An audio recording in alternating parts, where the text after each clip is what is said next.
Hello guys. So आज आहे 24वा दिवस 75 डेज वेट लॉस चॅलेंजचा आणि हे आहे माझं वेट सारखंच आहे, पण लक्ष देऊ नका, मीही नाही देत आहे. I just trust the process. So आजही मी लवकर उठली होती, पण माझ्या पायांमध्ये एक्सरसाइज करण्याची ताकदच नव्हती. बसता उठताना मला एवढे पाय दुखत आहेत, त्यामुळे आज एक्सरसाइजला स्किप केलेला आहे मी. अंघोळ वगैरे करून झाल्यानंतर मग मी आज ब्लॅक कॉफी घेतलेली आहे आणि त्यानंतर मग लगेचच किचनमध्ये जाऊन सगळं जेवण वगैरे करायचं आहे.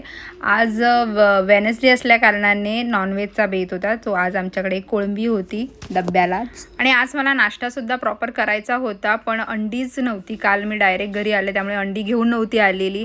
म्हटलं आज झेप्टो किंवा ब्लिंकिटवरून ऑर्डर करेन, तर तिथे ही पावसामुळे अनअवेलेबल होती सर्व. दुकानातून आणायची तर दुकानं सुद्धा उघडली नव्हती. व्हेजही करायला जमलं असतं, पण या सगळ्यात मला टाइमच नाही भेटला. त्यामुळे फक्त निघता मी हे थोडेसे बदाम आणि मनुके खाल्ले भिजलेले. आणि माझ्याकडे हे एक ग्रीक योगर्टचा डब्बा होता. या एका 85 ग्रॅमच्या डब्यामध्ये 5.5 ग्रॅम एवढं प्रोटीन आहे असं त्यावर लिहिलेलं होतं. सो ते खाऊन मी आजचा थोडक्यात माझा नाश्ता उरकलेला आहे. आता माझा लंच दाखवते, ज्यामध्ये मी कोळंबी घेतलेला आहे मसाला, एक अंड घेतलं, एकच होतं घरात, एक घेतलंय, भाकरी घेतली आणि काकडी घेतलेली आहे. हा ऑफिसला मी लंच करते दुपारी 2 वाजता आणि त्यानंतर पूर्ण दिवसभर अगदी पाण्याचा इंटेक चांगला प्रॉपर ठेवते. साधारण 3-3.5 लिटरपर्यंत एवढं पिते आणि त्यानंतर संध्याकाळी 5-6 वाजता मी फक्त हे रोस्टेड चणे शेंगदाणे खाल्ले होते. बस आज दिवसभरात मी एवढं खाल्लेलं आहे.